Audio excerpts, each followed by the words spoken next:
Le livre du ciel, résumé du tome 34. Pluie de grâce pour ceux qui vivent dans la divine volonté. Lorsque la créature agit et vit dans la divine volonté, notre être suprême la darde continuellement de sa lumière. Mais que darde, le petit Robert, verbe darder, jeter, lancer. Le soleil dardait ses rayons, mais que darde donc l'être suprême sur la créature. Il darde son esprit pour mettre en elle la noblesse des pensées divines, de sorte que la créature ressent dans son intelligence, sa mémoire et sa volonté, la sainteté, le souvenir de son créateur, l'amour, la volonté de celui qui se forme en elle, l'ordre divin et la sagesse divine. Il darde de ses baisers de lumière la substance divine de son esprit, de sorte qu'en elle tout est noble, tout est saint, tout est sacré. Il darde son cœur pour y former la noblesse de l'amour, des désirs, des affections, des battements de cœur. Il darde la bouche pour y former la noblesse des paroles. Il darde les œuvres et les pas, et il forme la sainteté des œuvres, la noblesse des pas. Ici, étant complètement anéanti par la beauté de ce que J.B. vient de lire, il lui reviennent en écho les paroles d'Isaïe 61:1. L'Esprit du Seigneur est sur moi, car il m'a consacré par l'onction. Puis l'envoie sur nous, ses baisers de lumière nous transportent au jour de la transfiguration. Luc 9:20, son vêtement devint d'une blancheur éblouissante. Jean Bernard arrête là cette méditation, car d'innombrables scènes évangéliques naissent à la lecture de cet enseignement. Ce volume 34 débute fort, nous dit J.B. Après ce déferlement sur l'âme, on apprend que le corps lui aussi va se retrouver sous ces pluies de lumière. Il ne darde pas simplement l'âme, mais aussi le corps. Avec sa lumière, il investit le sang et l'ennoblit de sorte que la créature sent couler dans son sang et dans ses membres la plénitude, la sainteté, la substance de la divine noblesse. Quelle est la finalité de cet éblouissement? L'insurpassable artisan agit pour transformer en Dieu en créature et la créature en Dieu. On ne peut pas parler plus clairement de la divinisation de l'homme. Rappel du catéchisme numéro 51, catéchisme de l'Église catholique, il va de soi. Il a plu à Dieu dans sa sagesse et sa bonté de se révéler en personne et de faire connaître le mystère de sa volonté grâce auquel les hommes, par le Christ, le Verbe fait chair, accèdent dans l'Esprit Saint auprès du Père et sont rendus participants de la nature divine. Donc, rien de neuf côté révélation. Déjà saint Irénée de Lyon parlait de l'accoutumance mutuelle entre Dieu et l'homme. Accoutumer l'homme à saisir Dieu et accoutumer Dieu à habiter dans l'homme selon le bon plaisir du Père. Catéchisme de l'Église catholique numéro 53. Ou Source Adversus Hereses 12.4. Pour ceux qui ne connaissent pas Irénée de Lyon, il a vécu entre 130 et 200. En revanche, ce qui est surprenant, c'est que la matière, le corps, subit aussi une transformation. Est-ce déjà le nouveau corps de la résurrection? Est-ce le corps vêtu de lumière d'Adam et Ève? Ô théologiens de nous répondre. Si, dans le volume précédent, on avait la révélation de la participation de Marie à tous les actes accomplis par Jésus, on a ici un hymne à la Mère de Dieu par son Fils. C'est grandiose. Et si vous aviez encore la moindre hésitation à associer Marie à la rédemption, Jean Bernard peut vous garantir qu'après cet enseignement de Jésus, vous allez pleurer toutes les larmes de votre corps en vous demandant comment vous avez pu passer à côté de tant de grâce et de richesse. Dieu lui-même n'a pas résisté, c'est dire, entrez dans la joie du Maître et laissez-vous porter par l'amour infini de Dieu et de sa maman. Le plus grand prodige de la création est la Vierge. Tu dois savoir qu'il n'y a pas de beauté, de valeur ou de prodige qui puisse se comparer à la conception immaculée de cette céleste créature. Mon Fiat omnipotent a fait d'elle une nouvelle création, ô combien plus belle, plus prodigieuse que la première. Le plus grand prodige était que cette créature puisse renaître non pas une seule fois, mais qu'elle grandisse à chaque instant, à chaque acte et à chaque prière. C'est le prodige des prodiges. La vie de notre vouloir renaissait en elle, sa croissance continuait en chacun de ses actes. Elle nous ravissait par l'acte continuel de notre vouloir. Elle nous aimait tellement qu'elle en arrivait à nous aimer pour tous. Elle couvrait toutes les créatures, elle les cachait dans son amour et elle nous faisait ressentir l'écho de l'amour de tous et de chacun. Lorsqu'elle nous aimait ainsi, nous nous sentions absorbés en elle sans être capable de lui résister, car sa puissance était si grande qu'elle nous dominait et enfermait en elle même notre très sainte Trinité. Nous l'aimions tellement que nous la laissions faire ce qu'elle voulait. Oh, combien nous nous sentons liés et emprisonnés par l'amour de cette très sainte Vierge, d'autant plus qu'elle nous aimait, nous adorait, nous priait et agissait avec l'acte continuel de croissance de notre Fiat qu'elle possédait. Elle avait en elle-même son Créateur.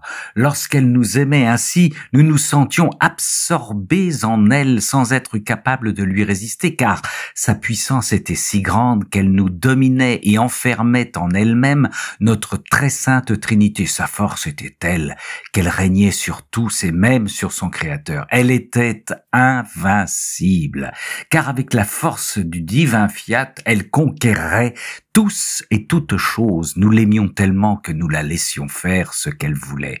Nous ne faisons jamais rien sans elle. Il n'y a pas de grâce qui descende sur la terre. Il n'y a pas de sainteté qui soit formée, ni de pécheurs qui se convertissent. Il n'y a pas d'amour qui descende de notre trône, qui n'ait d'abord été déposé dans son cœur de mère, qui forme la maturation de ce bien, la féconde de son amour. Ainsi, cette création nouvelle de la conception de la Dame Immaculée tourne toujours autour de Dieu. Et Dieu tourne toujours autour d'elle. Ils maintiennent la fécondité du bien. Ils forment la sainteté des âmes et le rappel des créatures vers Dieu. Avec la conception de cette grande reine, la vraie vie de Dieu commença dans la créature et la vie de la créature en Dieu. Dans l'enthousiasme de son amour, elle me dit « Descends, ô Verbe éternel, tu trouveras en moi ton ciel, tes joies, cette même volonté qui règne dans les trois personne divine. Mais elle forma aussi la porte et le chemin permettant aux âmes d'accéder à la patrie céleste. Et c'est seulement parce que la Vierge a vécu sur terre de la divine volonté comme si elle vivait au ciel que les bienheureux ont pu entrer dans les célestes régions et jouir de ces délices. Tu dois savoir que cette sainte créature ressentit dès sa conception la palpitation de mon Fiat en elle. Elle nous aimait en toutes choses, pour elle-même et pour tous, et nous l'aimions toujours et à chaque instant. Notre amour courait comme un torrent rapide, elle nous gardait toujours attentifs, et en fait, afin de recevoir son amour et de lui donner le nôtre, si bien qu'elle en arriva à couvrir tous les péchés et toutes les créatures de notre amour.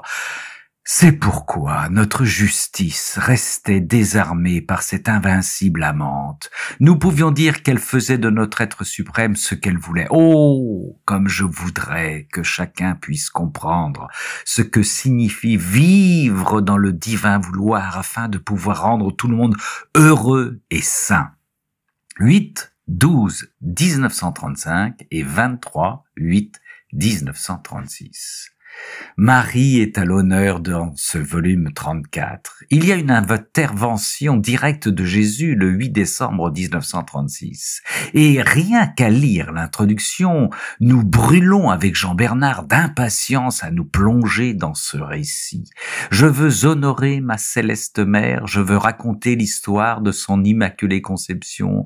Moi seul peux en parler qui suis l'auteur d'un prodige aussi grand. Jésus qui raconte l'Immaculée Conception. Ce passage est impossible à résumer, pleure Jean Bernard. Il l'a mis en annexe, mais vous pouvez le lire sur le site http://volontédivine.lumenjuminis.xyz. Allez au tome 34, /, je voulais dire bien sûr, au tome 34, le 8 décembre 1936. Forcément, vous ne pourrez pas vous arrêter. Dans la foulée, le texte du 20 décembre 1936 fera aussi votre bonheur, assure JB. En les lisant, vous comprendrez que faire un résumé serait une offense. Après avoir entendu ou lu ces merveilles, nous brûlons dans nos cœurs pour Marie. Vous pouvez astucieusement, en fils de lumière aussi malin que les fils des ténèbres, servir le vin nouveau à votre prêtre ou évêque en lui soumettant une photocopie du passage parlant de la Vierge Marie dans le livre du ciel et en lui demandant ce qu'il en pense quelques jours avant le 8 décembre, par exemple. Patience et amour. Pour cet enseignement de la veille de Noël 1936, Jean Bernard emprunte la formule de Jésus. Et ce n'est pas tout, car il va nous parler encore de Marie.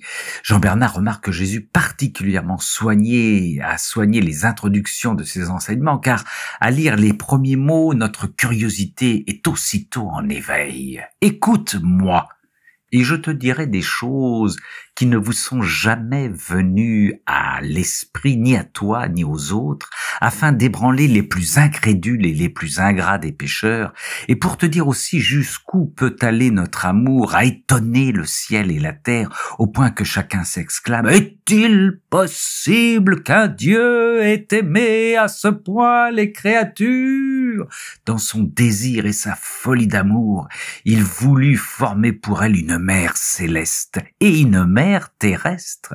Nous avons appelé du néant cette sainte créature. La Vierge, étant humaine et céleste, rapprocha l'homme et Dieu et donna la filiation à tous ses enfants afin qu'ils puissent s'approcher de lui et contempler en lui et en elle les mêmes traits, les voir revêtus de la même nature humaine.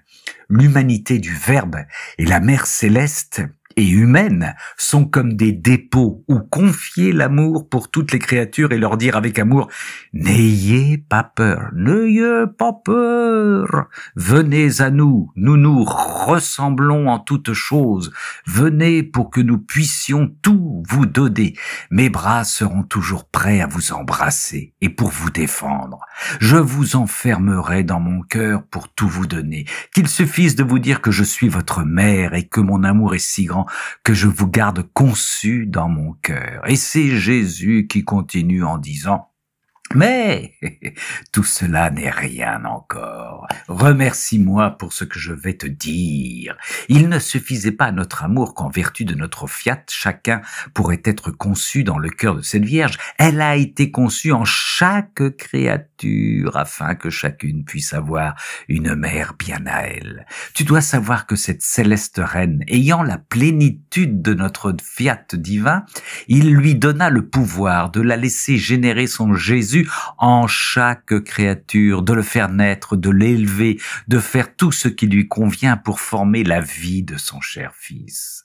Alors qu'en agissant comme mère, elle élève son fils, elle est aussi une mère pour la créature qu'elle élève, si bien qu'on peut dire qu'elle les élève ensemble, qu'elle les aime d'un même amour, qu'elle les guide, les nourrit, les habille, et formant de ses bras maternels deux ailes de lumière, elle les recouvre et les cache dans son cœur pour leur donner le plus beau des repos. Ce n'était pas suffisant pour notre amour que le Verbe puisse s'incarner, pour générer un Jésus en chaque créature et donner une mère à toutes les générations humaines. Non, non, non, notre amour n'aurait pas été excessif. Sa course était si rapide. Il ne savait pas s'arrêter et il s'est calmé un peu lorsqu'avec son pouvoir, il a généré cette mère en chaque âme afin que chacune puisse avoir mère et fils à sa disposition. Oh, comme il est beau de voir cette céleste mère générer avec amour son Jésus en chaque créature pour y former un prodige d'amour et de grâce. Tel est l'honneur et la très grande gloire que lui a donné son Créateur et le plus grand amour que Dieu puisse manifester aux créatures. 24/12/1936, 24/12/1936, 24. Tout ce passage nous bouleverse. Nous avons bien raison, dit Jean-Bernard. D'ailleurs, même Louisa se dit que ce n'est pas possible. En arriver à faire descendre des hauteurs de sa sainteté cette céleste mère dans la profondeur de nos âmes pour nous élever comme ses tendres filles, générer en nous son fils Jésus et nous élever avec lui, cela tient de l'incroyable. Même que Louisa eut quelques scrupules à écrire ce que Jésus vient de lui dire. Mais il semblait ne pas pouvoir le dire et l'écrire de façon à ne pas soulever des difficultés, des doutes. Intuition juste de Louisa, c'est notamment la reine du ciel dans la divine volonté qui sera l'objet des foudres du Saint-Office en 1938. Cependant, la réprimande du maître ne se fait pas attendre. Mon cher Jésus, prenant une allure imposante qui ne permettait pas de lui résister, me dit: ma fille, je veux que tu écrives ce que je t'ai dit. Il y a dans ce que je t'ai dit des mers d'amour pour les créatures. Si tu n'écris pas, je me retire. As-tu oublié que je dois faire la conquête de l'homme par l'amour, mais par un amour auquel il lui sera difficile de nous résister ? La grande reine a commencé sa vie dans l'héritage de cette volonté divine, avec une telle abondance qu'elle se sentait submergée par les biens de son Créateur. Et comme elle était héritière du Verbe divin, elle avait le pouvoir de le générer en chacun de ses enfants. S'ils peuvent hériter les maux, les passions, les faiblesses, ne peuvent-ils pas hériter les biens ? Elle veut former autant de mères à son Jésus afin de le mettre en sécurité et que plus personne ne puisse l'offenser, parce que l'amour de cette mère est bien différent des autres amours. C'est un amour qui brûle toujours. C'est un amour qui donne vie à son cher fils. Elle veut doter les créatures de son amour maternel et les rendre héritières de son propre fils. Elle m'a prié de manifester ce que je t'ai dit, son grand héritage pour lequel elle attend ses héritières, et ce qu'elle peut faire pour elle en me disant: mon fils, n'attends pas plus longtemps, agis bientôt, manifeste mon grand héritage et ce que je peux faire pour les créatures. Je me sens plus honoré, plus glorifié lorsque c'est toi qui dis ce que ta maman peut faire que lorsque je le dis moi-même. 28 décembre 1936. Comme Jésus nous a dit qu'il ne pouvait rien refuser à sa mère, on peut penser que la venue de la divine volonté va s'accélérer. Ma céleste maman s'est unie à moi sans jamais cesser de me répéter: mon fils, fais-le bientôt, ne tarde plus, utilise tes stratagèmes d'amour, agis en Dieu puissant que tu es, mon fils, fils de mon cœur, tu m'as fait reine et mère. Mais mon peuple et mes enfants, où sont-ils?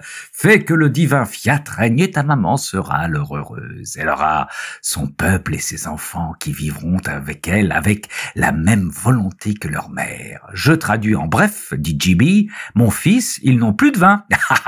D'ailleurs, comme à Cana, Jésus capitule: crois-tu que je puisse rester indifférent à ce discours de ma mère? Je ne peux pas et je ne le veux pas, d'autant plus qu'elle ne m'a jamais rien refusé et que je n'aurai pas la force de lui résister. La suite est encore plus étonnante. La Vierge Marie s'adresse à Louisa: fille de mon cœur maternel, le royaume de la divine volonté sera mon royaume. La sacro-sainte Trinité me l'a confié comme elle m'a confié le Verbe éternel lorsqu'il est descendu du ciel sur la terre. Elle m'a confié son royaume et mon royaume. Mon cœur ne cesse d'appeler, de répéter: mes enfants, mes enfants, venez à votre mère et aimez-moi comme une mère, puisque je vous aime comme mes enfants. Ma maternité trouvera celle qui m'aime comme un enfant. Je donnerai des grâces surprenantes et je mettrai en fait tout le ciel et la terre. J'agirai en reine et dispenserai des grâces inouïes. Ma fille, tu resteras unie à ta maman pour prier, implorer avec moi le royaume de la divine volonté. Divina Voluntas, 10/2/1937. Petite pause culturelle de Jean-Bernard. Le prénom de Marie, Mariam en araméen, Myriam en hébreu, peut signifier soit l'amertume, soit celle qui élève, qui encourage, du verbe hébreu mérim. Pour bien saisir le rôle de Marie, il est nécessaire de connaître la place de la femme juive dans la tradition hébraïque. La tâche de la femme est de veiller à la prochaine génération. Elle n'a pas besoin de chercher Dieu, il est devant elle, résidant dans le cœur de chacun de ses enfants. Son abnégation innée et absolue pour leur bien la place au-dessus du combat pour acquérir la matérialité de ce monde à la sainteté. Ainsi, de par son sens du sacrifice de soi, elle est véritablement selon sa volonté, à l'image même de la sainteté, de cette sainteté qu'elle s'attache à nourrir et préserver. Cet effacement permet à l'âme juive de briller en elle et à travers elle de passer à sa descendance. Fin de la pause culturelle, source Chabad.org, fin de la pause culturelle, nous dit JB. Un peu plus tard, Louisa a une vision de Marie qui lui confie « Ma fille, je suis inséparable de mon cher Jésus. Là où est le Fils, la mère doit être là, elle aussi. Mon devoir est de l'élever dans les âmes. Il est tout petit, je suis la maman, je connais les besoins de mon divin enfant et lui ne voudrait pas rester sans sa mère. Nous sommes tous les deux inséparables. Je répète dans les âmes ce que j'ai fait lorsqu'il était petit enfant. Je prends soin des âmes pour le rendre heureux. C'est ma mission très céleste. La volonté de mon Fils est une avec la mienne. » Puis elle ajouta avec un accent tendre et très émouvant, « Ma fille, comme elle est belle, grande et prodigieuse, la vertu de la volonté divine. Elle donne la nature divine à l'acte humain. C'est sa force créatrice qui arrive à multiplier et à transformer sa propre vie dans la créature. Alors aime-la toujours et ne lui refuse rien. » 10/5/1937. Il y a un autre enseignement de Marie sur la tâche que la Sainte Trinité a confiée à la Reine du Ciel. Elle nous parle aussi de son inséparabilité avec son Fils et cela va aussi nous surprendre. La Reine souveraine m'a dit « Ma chère fille, je suis la porteuse de Jésus. Notre fille, nous te faisons le don immense de la vie du Fils de Dieu afin que tu en sois propriétaire et que tu le donnes à qui tu veux. Fais attention, car ce que tu as reçu est le don le plus grand et nous te donnons le pouvoir de le bilocaliser autant que tu veux, afin que les créatures qui veulent l'avoir puissent le recevoir. Je suis la porteuse de Jésus et il ne veut pas partir sans moi. C'est bien que lorsque le prêtre est prêt de prononcer les paroles de la consécration sur la Sainte Hostie, je fais des ailes de mes mains maternelles pour qu'il descende dans mes mains pour le consacrer. Et afin qu'il ne soit pas touché par des mains indignes, je lui fais sentir mes mains qui le défendent et le recouvrent de mon amour. Mais ce n'est pas encore assez. Cette fois, c'est Marie qui parle. Si un pécheur se repent de ses péchés graves et que la lumière de la grâce se lève dans son cœur, je lui apporte immédiatement Jésus qui le confirme avec son pardon. Et je pense à tout ce dont il a besoin pour conserver ce cœur converti. Je suis la porteuse de Jésus parce que je possède en moi le royaume de sa divine volonté. Il me révèle à qui il veut et je cours et vole pour l'apporter sans pour autant le quitter. Je ne suis pas seulement celle qui porte, mais qui regarde et écoute ce qu'il fait et dit aux âmes. Ma fille, je suis toujours avec Jésus. Je me cache parfois en lui et il semble tout faire comme si je n'étais pas avec lui, mais je suis en lui. Chut, sois certaine que si mon Fils est présent, je suis là moi aussi et que si je viens, mon Fils est là avec moi. 28/5/1937. Marie en aucun cas ne se substitue à Jésus, précise JB, surtout pas dans les sacrements, mais sa présence est constante, nous rassure JB. Petite minute scientifique. JB Jean-Bernard a pris connaissance par hasard d'une découverte très intéressante, mais qui à l'heure de la gestation pour autrui, GPA, ne fait pas la une des informations. Les femmes qui ont porté des fœtus ont des cellules de leurs enfants. Un phénomène appelé microchimérisme. Sitôt qu'un embryon s'implante dans un utérus et que ces cellules se multiplient, certaines lèvent le camp pour aller s'installer dans le corps qui les loge et s'implantent dans tous les recoins du corps de la mère. Elles s'y développent et se divisent pendant des dizaines d'années et potentiellement pendant toute une vie pour s'intégrer au corps maternel. Source, Courrier international, du 25/2/2024, d'après The Atlantic.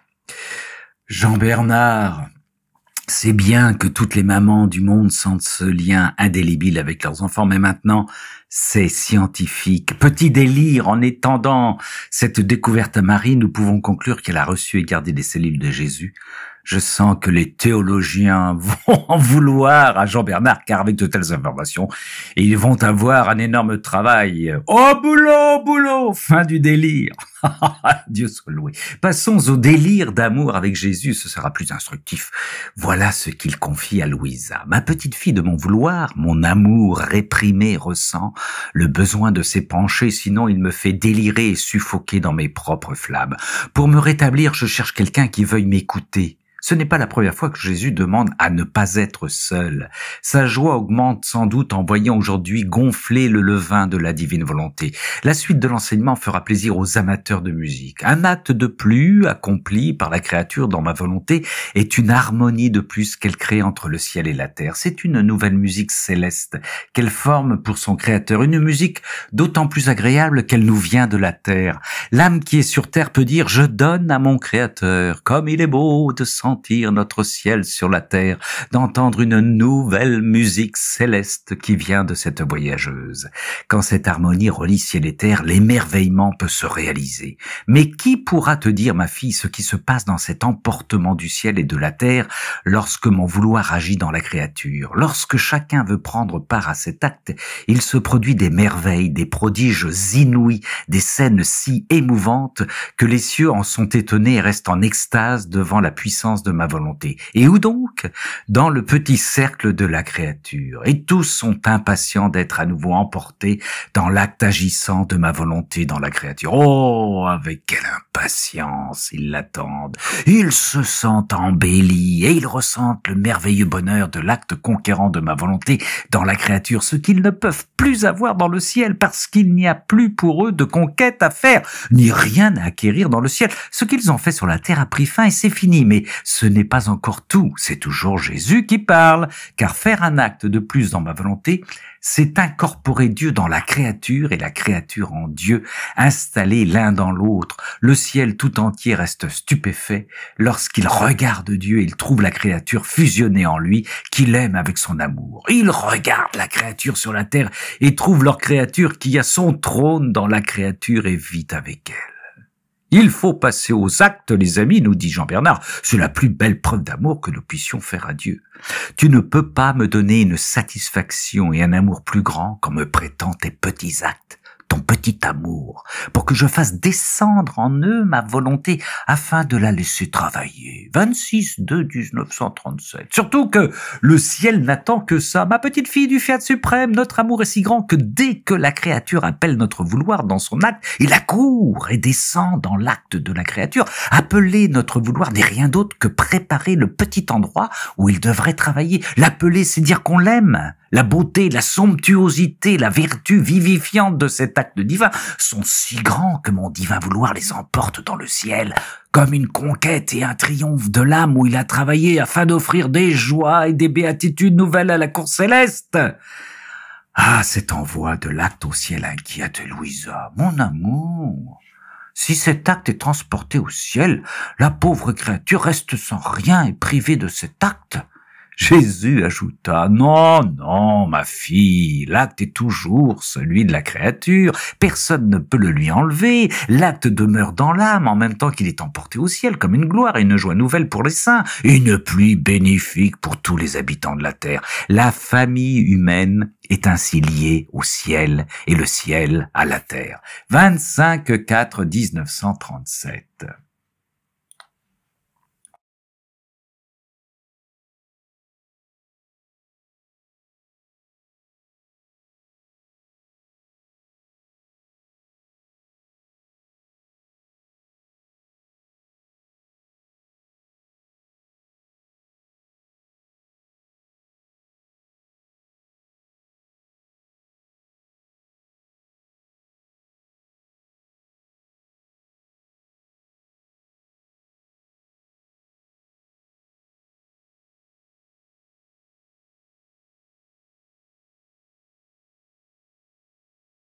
À nouveau, rendons grâce à Dieu pour notre petite Louisa qui pose les questions que nous attendions. Mais comment la créature peut-elle former cette vie du fiat en elle-même ? Je me sens si minuscule que cela me semble impossible. Peut-être que vivre en lui est plus facile parce que je ne trouve tellement d'espace que je n'en vois pas les limites. Mais quant à mettre le fiat en moi, il me semble qu'il n'y a pas d'espace pour faire cela. Les explications du maître d'écrive, 3 aides qui nous sont données.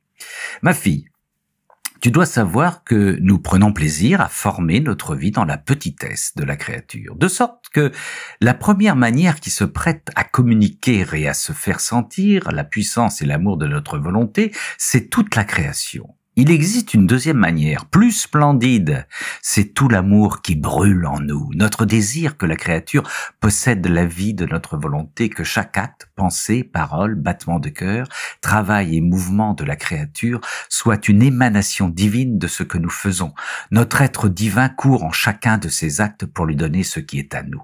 Mais il y a encore une troisième manière, les circonstances de la vie, les occasions, l'ordre de ma providence autour de chaque créature. Les mortifications, les peines sont autant de moyens pour faire grandir et développer d'une manière admirable cette vie de ma volonté dans les créatures. Tout ce que nous avons créé et qui existe au ciel et sur la terre reçoit de nous le mandat que tout doit aider et servir la créature et servir de moyen pour former à faire grandir cette vie en elle. C'est pourquoi il n'y a rien en quoi ma volonté ne prépare son acte premier de vie à donner aux créatures. Oh, si toutes les créatures pouvaient être attentives!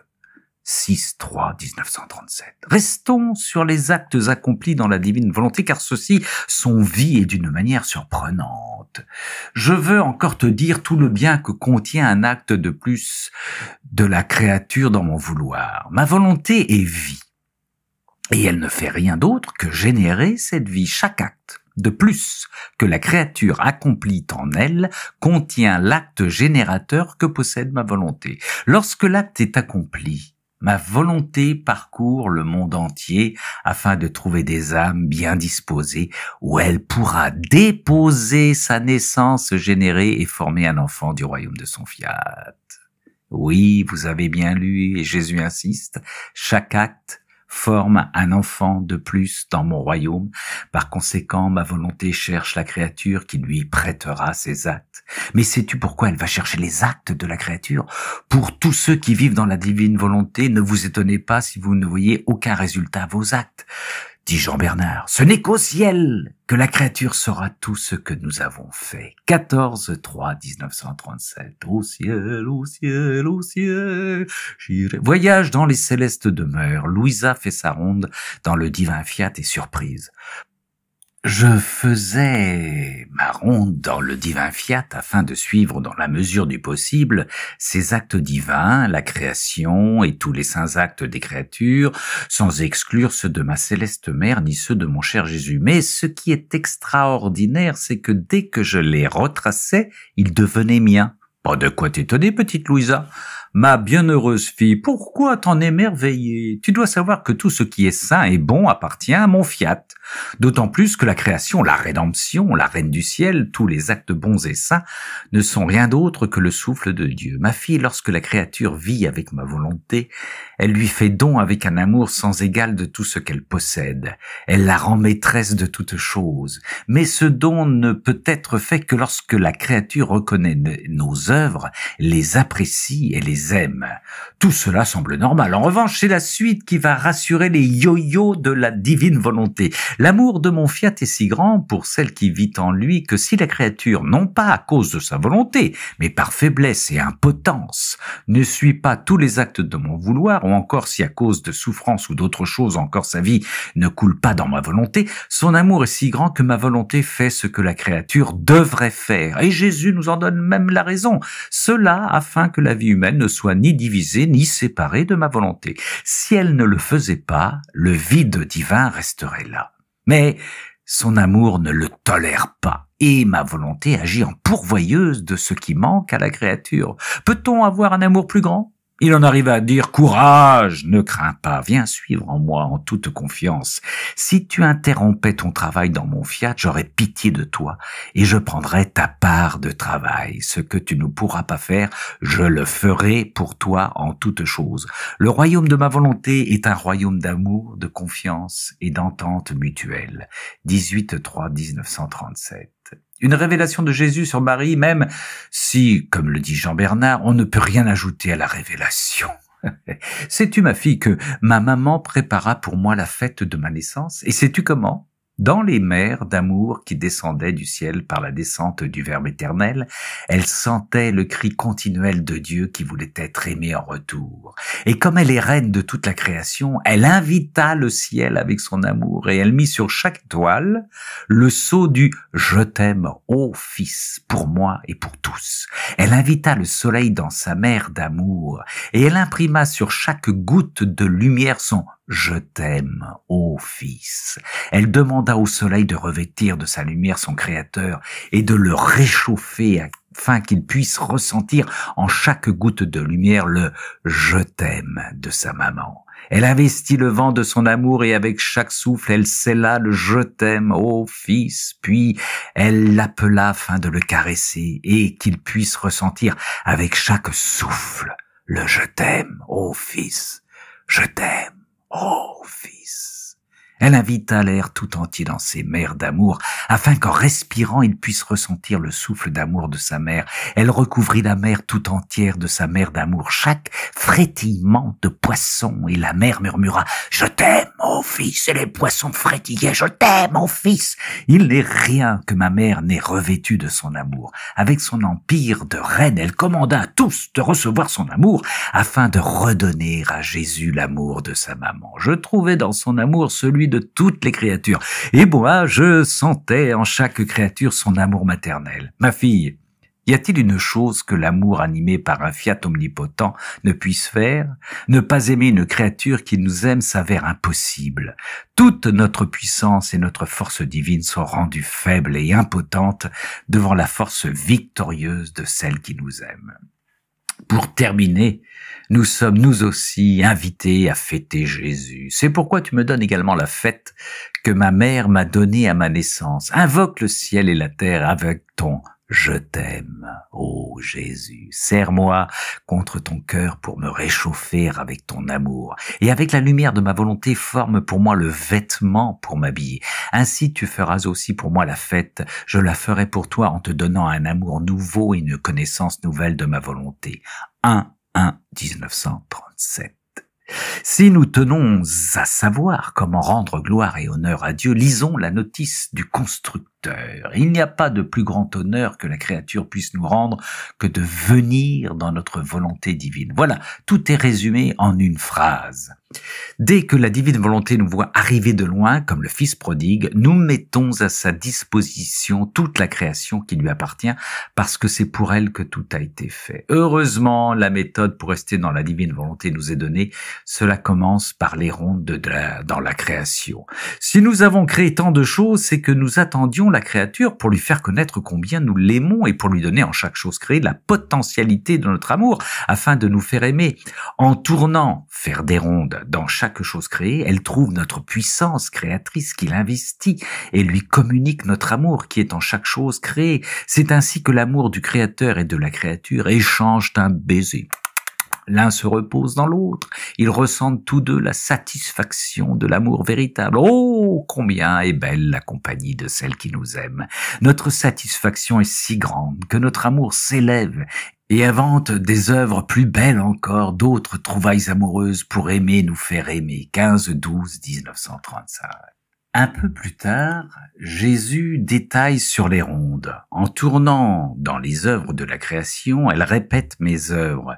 C'est mon très grand plaisir et délice d'assister aux très splendides scènes de la création dans la créature. Lorsqu'elle tourne dans les actes de la rédemption pour les faire siens, je répète ma vie, ornée de leur « je t'aime ». Ces créatures peuvent par conséquent se dire les vies de ma volonté et les répétitrices des œuvres de leur créateur. 22-01-1936. Après nos actions de grâce dans les rondes, il est nécessaire de se mettre au travail, mais ce n'est pas une corvée. Il est surprenant, merveilleux et sublime de travailler dans mon vouloir divin.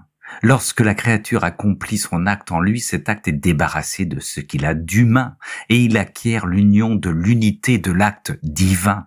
Et cela fait naître la joie dans la créature et son créateur.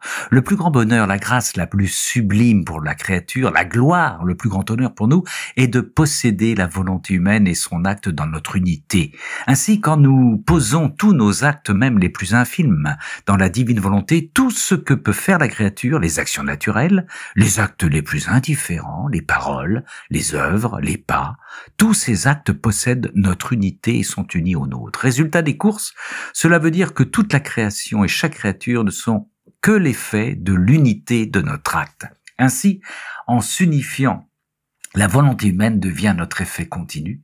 Sais-tu ce que signifie cet effet? Donner à la créature en permanence et toujours recevoir d'elle. 29/12/1935.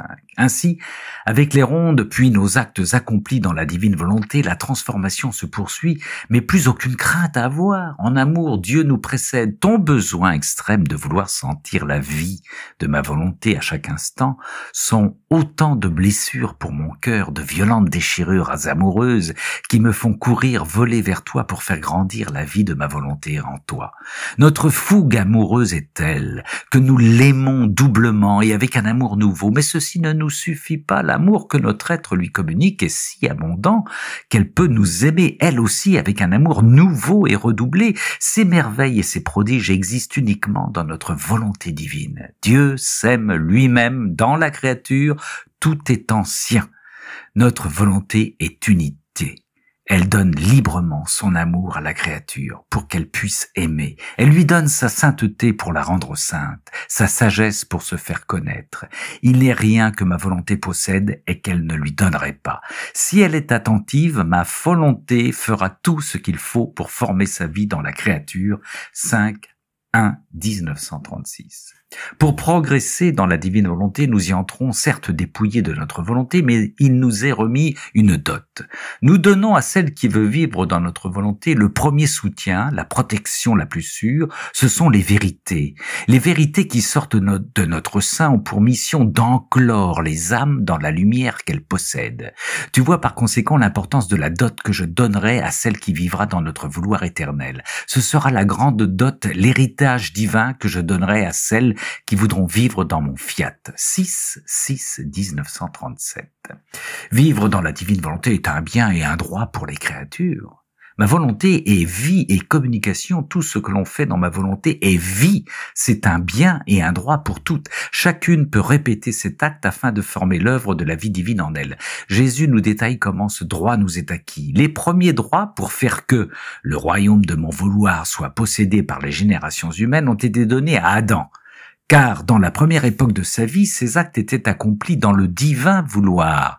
Ces droits de posséder la vie de ma volonté ont été donnés par la Reine du ciel, et comme il lui en a tellement coûté, c'est elle qui prie et implore le plus pour que ses enfants entrent dans ce royaume si saint. Et puis, il y a eu ma descente du ciel sur la terre, où en prenant chair humaine, chacun de mes actes, chaque souffrance, prière, larme, soupir, œuvre et pas, constituait un droit pour les générations humaines, de posséder le royaume du fiat. Je peux dire que mon humanité est à toi.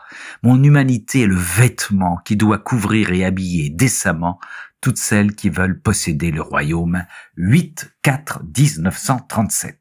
Une information de plus sur la création de tout homme. Avertissement. Adepte de l'idéologie égalitaire, passez votre chemin, vous ne supporterez pas la façon divine de créer. Lorsque nous donnons le jour à une créature, en la créant, nous lui accordons toujours une dose d'amour. Nous lui accordons ainsi sa part de notre substance divine.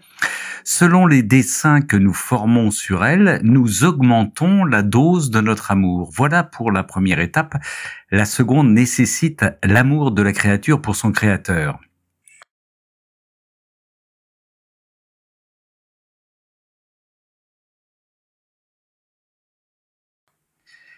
Si la créature nous aime, cette dose de notre amour surgit, est magnifiée Et la créature ressent le besoin de nous aimer plus puissamment et de vivre de la volonté de son Créateur. Chaque fois que la créature nous aime, elle ne fait rien d'autre que souffler pour chasser la cendre afin de sentir le feu qui brûle en son sein.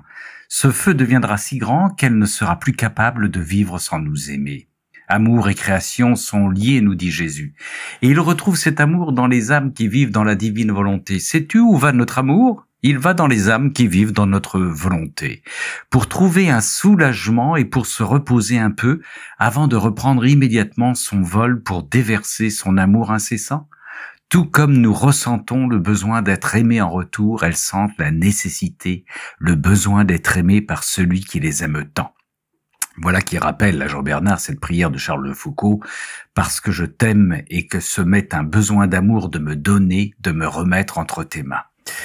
Ma fille, notre vouloir circule comme le sang dans tous les cœurs des créatures, dans toute la création. Pourquoi est-ce qu'il crée ? Parce qu'il aime. Pourquoi est-ce qu'il conserve et circule en toute créature ? Parce qu'il aime. La créature qui vit dans notre vouloir, nous voulons sentir qu'elle nous aime dans tous les cœurs.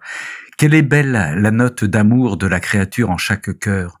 Nous voulons entendre sa note d'amour dans le ciel, dans le soleil, dans le vent, dans la mer, en toutes choses. Le délire d'amour de notre divin fiat est si grand qu'il transporte cette note d'amour de la créature jusque dans l'empyrée, en mythologie, partie la plus élevée du ciel où séjournent les dieux. Et il dit à tous les bienheureux: écoutez comme est belle la note d'amour qui vit sur la terre dans ma volonté. Il fait résonner cette note amoureuse dans les saints, dans les anges, dans la Vierge, dans la sacro-sainte Trinité. Et si malgré toute cette dose d'amour, les circonstances de la vie font qu'un coup de blues vous envahit, faites appel à Jésus, dit J.B. Louisa a vécu cette situation. Sois attentive, mets entre les mains de ton Jésus les oppressions, les troubles qui te dérangent. Je les mettrai dans la lumière et la chaleur de mon fiat pour qu'ils soient brûlés. Tu te sentiras libre, tu suivras plus facilement l'envol dans mon vouloir. Je ne veux pas que tu sois inquiète et je penserai à tout. Ma fille, sois en paix. Donnée par Jésus lui-même, c'était la méthode divine pour lutter contre les agressions dans notre quotidien. Bref, on retrouve la prière « Seigneur, c'est à toi d'y penser ». Pour nous, c'est plutôt rassurant, non ? Même si Jésus avertit « Ne sais-tu pas que l'âme sans ma volonté se sentira sans vie divine ? Autrement, la vie de ma volonté ne peut pas se développer et grandir comme je le veux. Ce sera pour moi une très grande tristesse et je me sentirai empêché de continuer ma vie en toi. » 22/3/1937.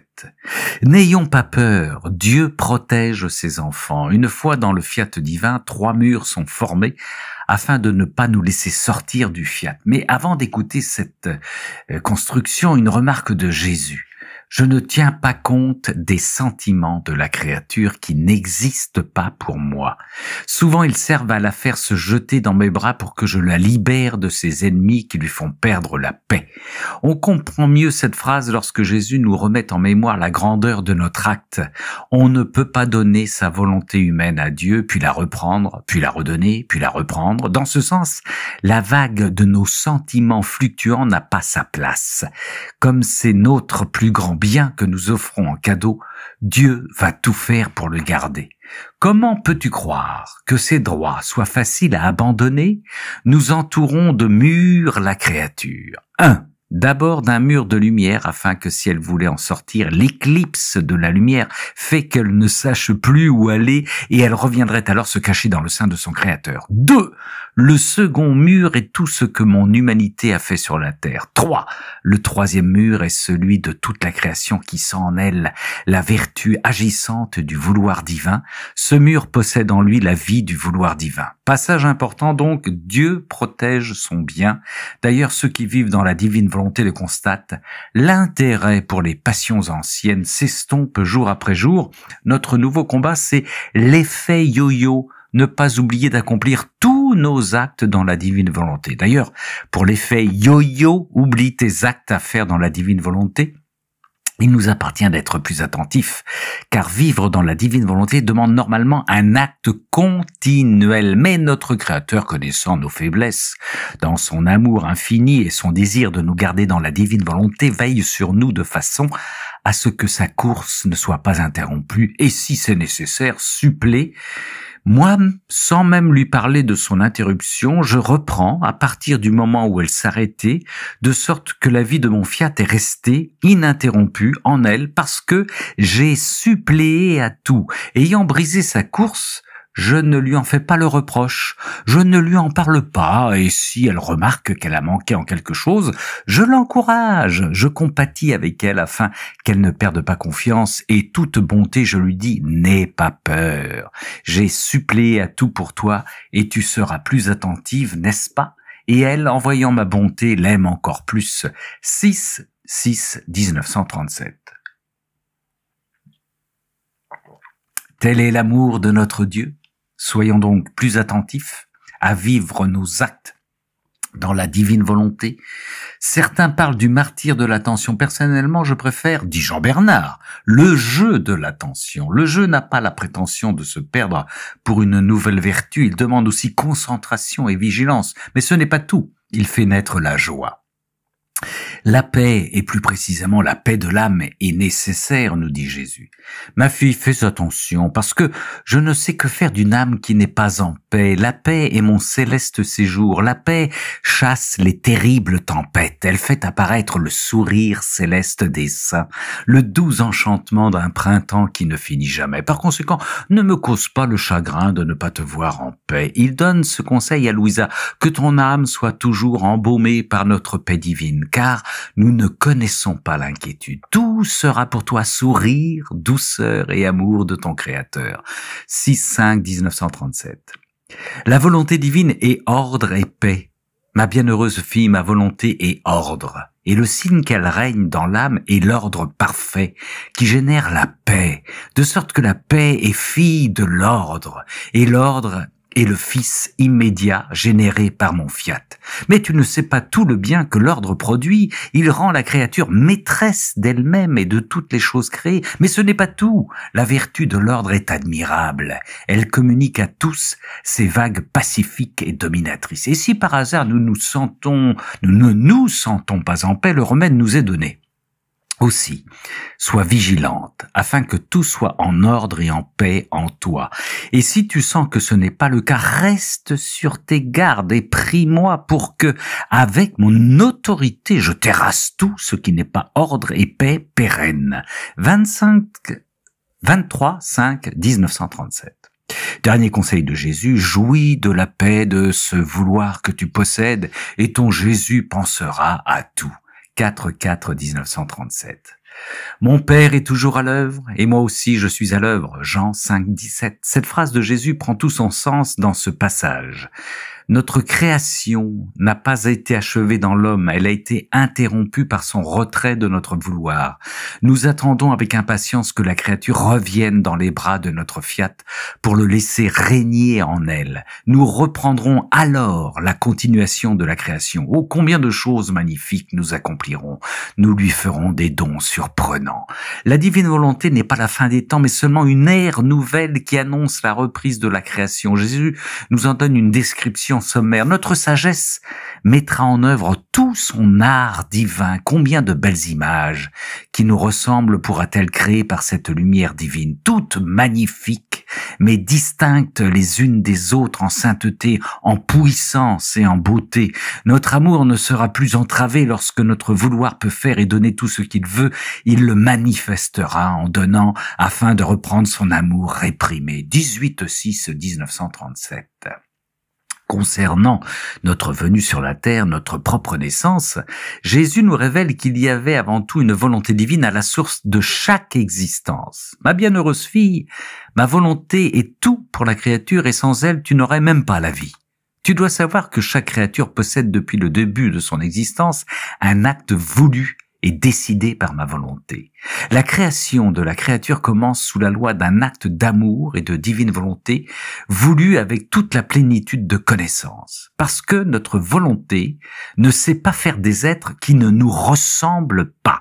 La première chose que crée notre Fiat est notre ressemblance, parce qu'il veut se retrouver dans l'acte qui se développe dans la créature. Ma fille, sois attentive. Pense qu'en chacun de tes actes se trouve une volonté divine qui le forme et lui donne la vie parce qu'elle t'aime. Comme Jésus ne cesse de le répéter, nous n'existerions pas sans sa volonté. La vie intérieure doit nous rendre attentifs sur chaque acte que nous posons. Il y a la présence de la volonté divine. Le livre du ciel nous apprend à prendre conscience de cette réalité. En abandonnant notre volonté pour celle de Jésus, nous vivons la réalisation du royaume dans tous nos actes, puisque c'est Jésus qui opérera par nous. Ma volonté veut que tu connaisses la vie qu'elle te donne, et cela en confirmation de ses actes en toi. Comme il est beau de pouvoir dire « Je suis la volonté de Dieu », car il a fait toutes choses en moi. Il m'a créé, il m'a formé, il m'emportera dans ses bras de lumière, jusque dans les célestes régions, comme une victoire et un triomphe de son fiat omnipotent et de son amour. 4-1-1937.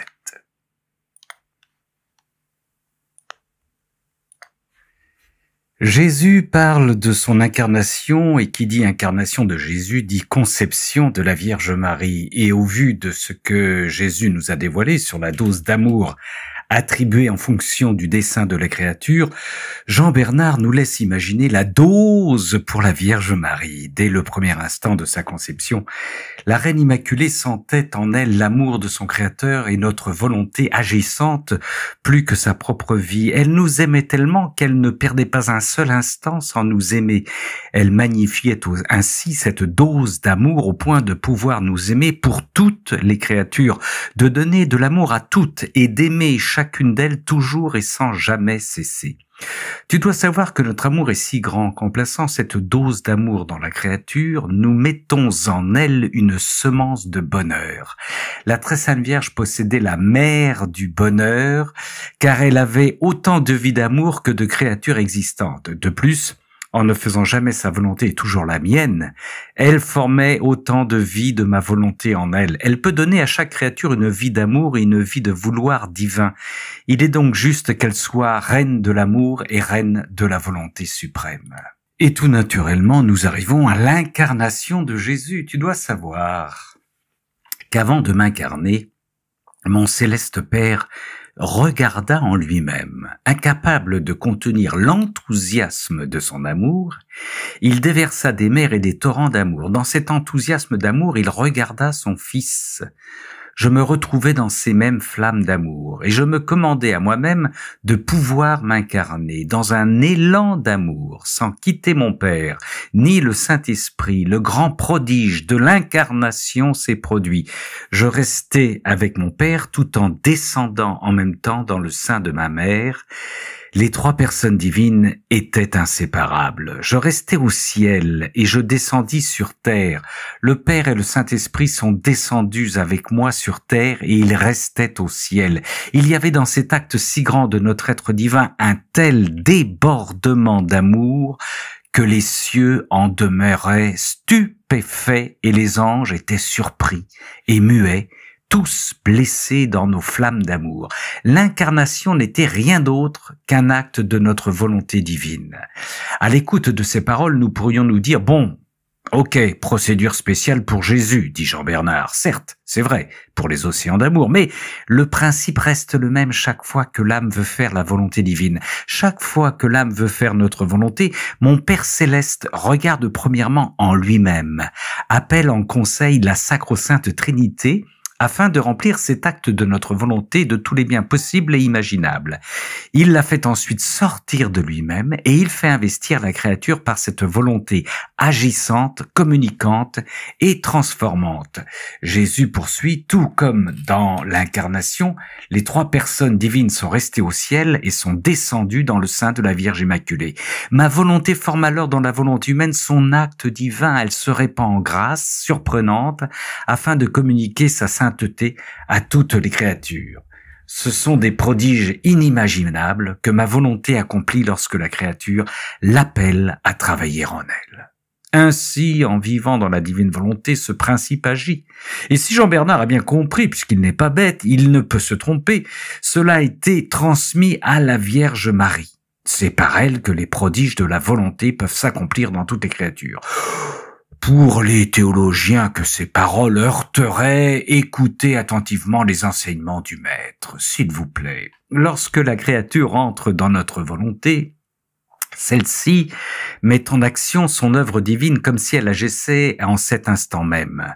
Tu as vu la conception de la reine souveraine. En étant dans ma volonté, tu t'es vu toi-même conçu dans son sein maternel. Tu vois combien sont différents les prodiges inouïs de l'Immaculée Conception pour celle qui vit dans ma volonté, qui animait cette conception à laquelle tous sont soumis. Elle appelait toutes les créatures à être présentes afin qu'elles puissent rester conçues dans son sein virginal et recevoir sa maternité, son aide, sa défense et trouver le refuge et le soutien de cette céleste mère. Celle qui vit dans notre vouloir se trouve dans l'acte qui conçoit.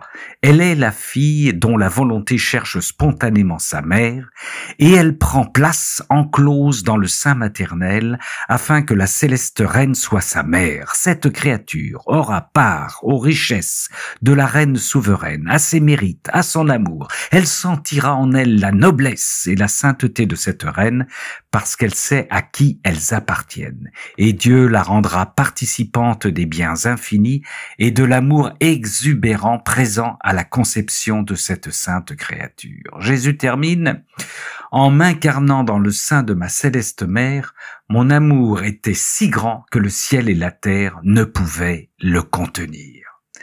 Pause et pub musicale, nous dit Jean-Bernard. Ne vous plaignez pas, c'est la première. Ces paroles vous rappellent sans doute une poésie de sainte Thérèse de Lisieux. « Oh, je voudrais chanter Marie, combien je t'aime » où il est écrit précisément « Je comprends que ton âme, humble et douce vallée, peut contenir Jésus, l'océan de l'amour. » Superbe mise en scène par Pierre-Éliane. Et oui, Pierre-Éliane. Fin de la pub musicale. Pierre-Éliane qui écarme après sa période de chanteur. Je reprends la fin de l'enseignement de Jésus, nous dit Jean-Bernard. La créature qui vit dans notre volonté recherche nos œuvres, les connaît, les aime et les apprécie. Elle vient prendre sa place en elle et elle aime et travaille avec nous. C'est pourquoi elle en est participante et acquiert des connaissances et un amour nouveau. 21-4-1936. Connaissance et amour nouveau. Retenons bien ces trois mots. Ils forment la substance du livre du ciel, appuie Jean-Bernard. Dans la suite de l'enseignement céleste, Jésus va nous parler de l'ascension. Ma bienheureuse fille, il n'est rien dans ma vie qui ne symbolise le royaume de ma volonté divine. En ce jour de mon ascension, je me sentais victorieux et triomphant. Mes souffrances étaient terminées. Je peux dire que j'ai laissé mes souffrances, mes exemples et ma vie elle-même comme une semence qui grandit pour former le royaume de ma divine volonté. J'avais aussi, en ce jour de mon ascension, une double couronne, la couronne de mes enfants que j'amenais avec moi dans la céleste patrie et la couronne de mes enfants que je laissais sur la terre. Ils symbolisaient le petit nombre qui seront le commencement du royaume de ma divine volonté. Jésus nous prévient, les premiers enfants du royaume de ma volonté seront peu nombreux, mais les grâces dont ils seront investis seront si grandes et si nombreuses qu'ils consacreront leur vie à appeler toutes les âmes à vivre dans ce saint royaume. Ici, les apôtres sont restés béatement à fixer le ciel. Leurs yeux ravis ne pouvaient plus s'abaisser pour regarder la terre, si bien qu'il a fallu un ange pour les secouer et les faire retourner au cénacle. Nous aurons aussi illuminé la lumière sera si grande qu'elle va investir ses premiers enfants qui porteront la beauté, l'enchantement et la paix de mon divin fiat, de sorte qu'ils voudront connaître et aimer un bien si grand. Jésus conclut en donnant deux sens symboliques à l'ascension. L'ascension est le symbole du royaume de mon vouloir, mais aussi, et c'est une révélation, le plus beau symbole est celui de ma maman présente parmi mes disciples pour assister à mon départ vers le ciel. Jésus nous dévoile tous les rôles confiés à Marie dans la divine volonté. Elle est ainsi la reine de mon Église pour l'aider, la protéger et la défendre. Elle sera présente parmi les enfants de ma volonté. Elle sera toujours le moteur, la vie, le guide, le modèle parfait, la majesté du royaume du divin fiat si cher à son cœur. Ses ardents désirs, ses délires d'amour maternel sont vouloir que ses enfants vivent sur terre dans le royaume où elle a vécu. Et si vous êtes en quête d'explications sur les nombreuses manifestations de Marie, écoutez attentivement. Elle ne se contente pas d'avoir ses enfants au ciel dans le royaume de la divine volonté, elle les veut aussi sur terre. Elle pense que la mission de mère et de reine que Dieu lui a donnée n'est pas achevée, qu'elle ne sera terminée que lorsque la divine volonté régnera sur la terre parmi les créatures. C'est pourquoi la grande dame met tout son cœur et tout son amour à aider la créature qu'elle voit disposée à vouloir vivre dans la divine volonté. Marie sera toujours avec nous et même en nous. Amen. Fiat 25 1936.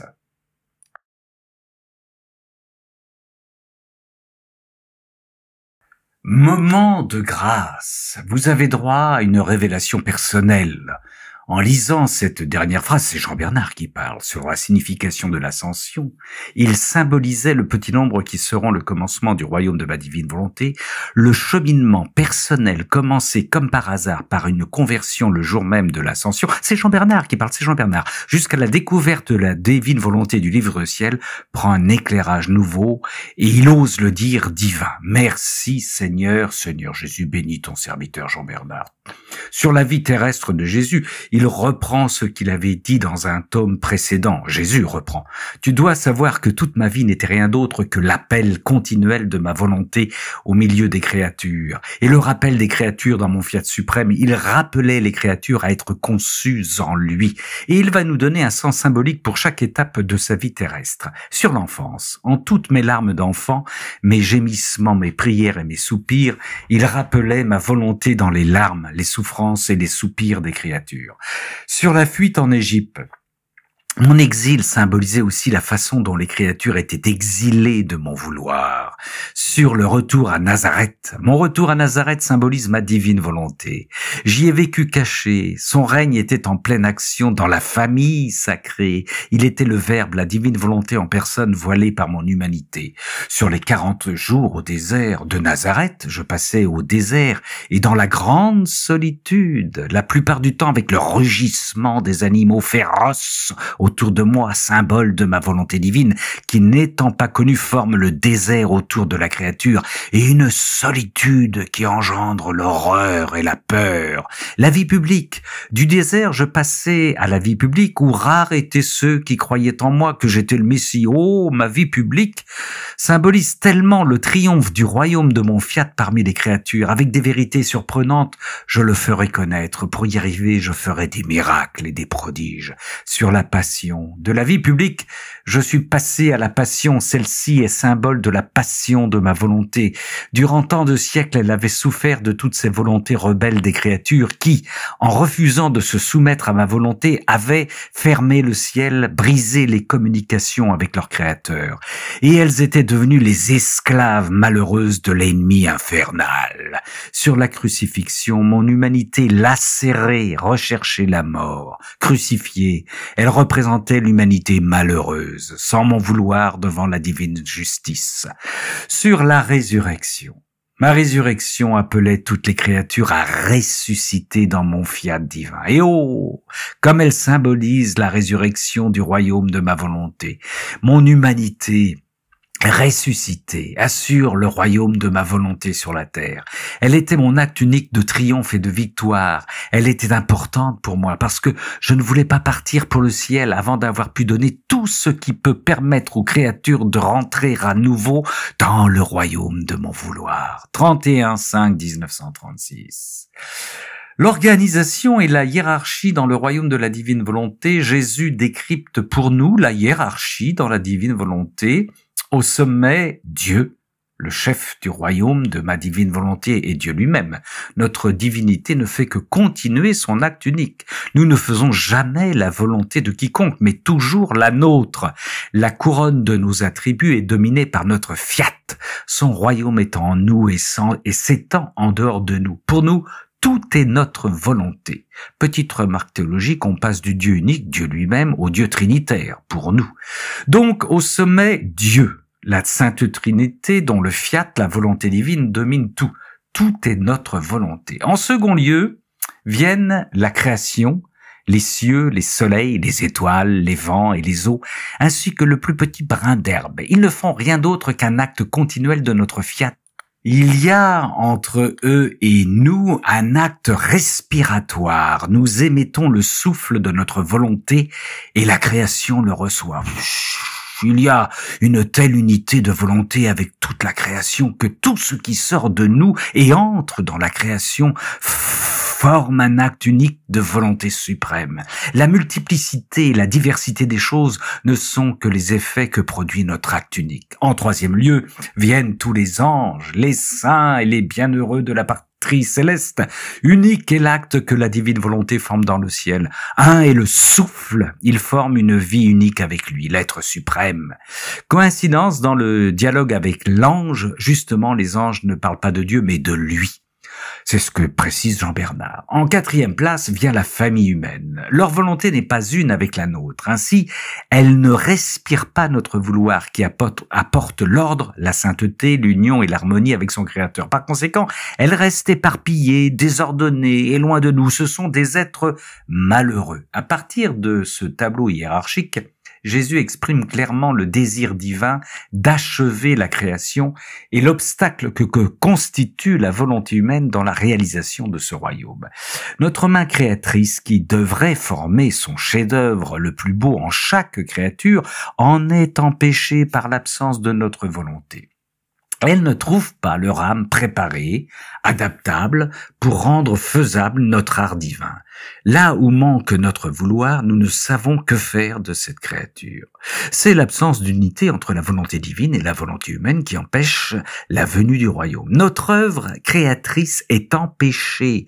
Nos œuvres sont suspendues. Le travail de notre création est incomplet. Pour obtenir cela, une doit être la volonté du ciel et de la terre, une la vie, un l'amour, un le souffle.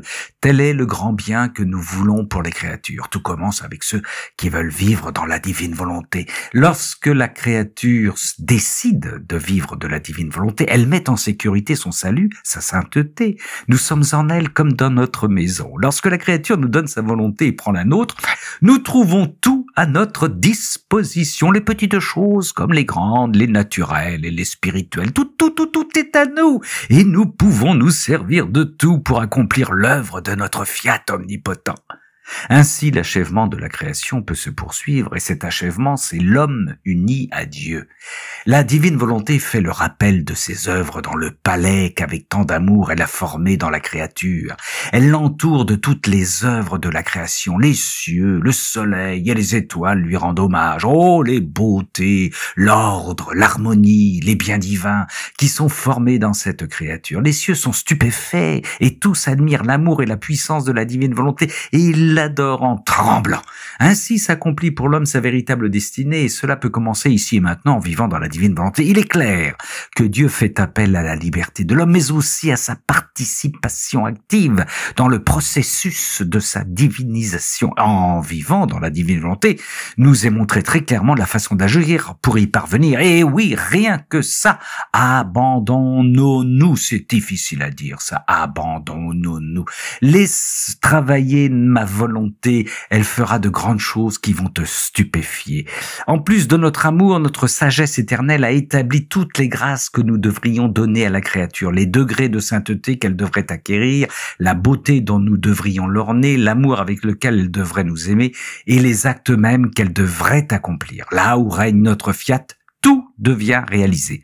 Enfin, à notre mort, nous vivrons le bonheur sans fin dans la divine volonté. Et lorsque nous lui aurons donné notre dernier amour dans le temps, et lorsqu'elle aura accompli notre dernier acte de volonté divine dans sa vie mortelle, notre amour lui donnera l'envol dans notre céleste patrie et notre volonté la recevra dans le ciel comme un triomphe de sa volonté agissante et conquérante qui avec tant d'amour a vaincu sur la terre, de sorte que son dernier acte sera l'entrée qu'elle fera dans le ciel afin de vivre dans notre volonté un bonheur sans fin. 14-6-1936, quel délice! À lire ainsi, notre participation à la vie divine se présente plutôt de façon idyllique. Mais il y a un sérieux obstacle et c'est Louisa qui nous le rappelle. Il est vrai que c'est un très grand honneur que l'amour de Dieu descende dans la volonté de la créature et qu'avec sa majesté et sa puissance, il fasse ce qu'il veut. Mais il faut que la volonté humaine reste à sa place et ne fasse que ce que Dieu fait. Elle doit arrêter tout ce qui vient d'elle et c'est le sacrifice des sacrifices, spécialement en certaines circonstances. Et Louisa sait de quoi elle parle. Donnez-moi la grâce de vaincre la grande répugnance que je ressens en commençant un autre tome, écrit-elle au début de ce tome 33. Jésus confirme, depuis le premier tome du livre du ciel, que la volonté humaine, si elle n'est pas en harmonie avec la volonté divine, ne peut rien donner de bon. Le vouloir humain, sans le mien, n'est jamais capable de faire des choses bonnes et saintes. Notre vouloir veut être seul afin de pouvoir faire ce qu'il sait faire et veut faire. C'est pourquoi il veut avoir la volonté humaine en lui, coopérante, spectatrice, admiratrice de ce qu'il veut faire en elle. La première chose que nous voulons est une liberté absolue. Nous voulons être libres, ma fille, quels que soient les sacrifices que nous demandons. Et s'adressant à Louisa, il lui dit « Ma divine volonté veut faire dans la créature un acte complet. Cela veut dire un acte complet de Dieu dans lequel il place sainteté, beauté, amour, puissance et lumière, jusqu'à en étonner le ciel et la terre. Afin de faire cet acte complet, je dois déposer sur toi une croix nouvelle, jamais encore donnée à aucune autre, pour faire se lever en toi les dispositions nécessaires chez toi pour recevoir et chez moi pour accomplir cet acte complet de ma volonté. Tu dois savoir que mon fiat ne t'a jamais quitté. Lorsque mon vouloir dominait ton esprit, ton regard, tes paroles, il formait ainsi ton Jésus dans ton esprit, son regard dans le tien, ses paroles dans les tiennes. Ce sera réellement le règne de mon vouloir sur la terre, de former autant de Jésus que de créatures qui veulent vivre de la divine volonté avec Jésus dans leur âme. 4-7-1936. L'amour de Jésus dépasse complètement notre entendement. Tout ce qu'il a fait pour racheter l'homme devrait suffire à nous en convaincre. Cependant, tout cet amour débordant trouvera sa réalisation dans le don de la divine volonté. Ma bienheureuse fille, notre amour infini est toujours excessif et il tient de l'incroyable. Qu'il suffise de te dire qu'il est si grand que nous ne faisons que penser à la créature, car en nous reflétant en elle, elle aussi se reflète en nous. Il existe une telle inséparabilité entre l'être divin et l'être humain que l'un se déverse continuellement dans l'autre. Notre amour est si grand que nous nous plaçons dans la condition de ne pas pouvoir être sans la créature. Mais ce n'est pas encore fini. Notre vouloir divin se fait amour suppliant. Et tout ce qu'elle fait, que ce soit une plainte, un soupir, une prière, il lui dit continuellement « Reçois mon fiat, sois investi par mon fiat, oh possède mon fiat, laisse-moi voir mon fiat régner, dominer et se réjouir dans ta vie. Je te prie de ne pas me refuser ton vouloir et je te donnerai le mien. » Après cet échange de volonté, Jésus considère ce cadeau comme le plus précieux. Il donne ses grâces pour que nous arrivions à dire « Nous nous aimons d'un même amour, nous avons la même vie, ton fiat qui est à toi est à moi. » On devine Jésus brûlant d'amour pour nous lorsqu'il nous confie « Ma fille, faire don de la vie de notre volonté à la créature nous tient à cœur. Si nous avons créé et amené tant de choses à la lumière du jour, c'est parce que cela devait servir au prodige des prodiges de former, en vertu de notre fiat, notre vie dans la créature. Accomplir notre volonté, cela est tout pour nous. 3-12-1936. Dans une ronde, Louisa prend part à la crucifixion. Jésus lui offre ce poème d'amour, lui, avec un tendre et émouvant accent, comme pour me briser le cœur, il me dit « Je suis en toi, je suis à toi, je suis à ta disposition. Mes plaies, mon sang, toutes les souffrances sont à toi. Tu peux faire avec moi ce que tu veux. En véritable imitatrice et aimante, sois magnanime et courageuse. Prends mon sang pour le donner à qui tu veux.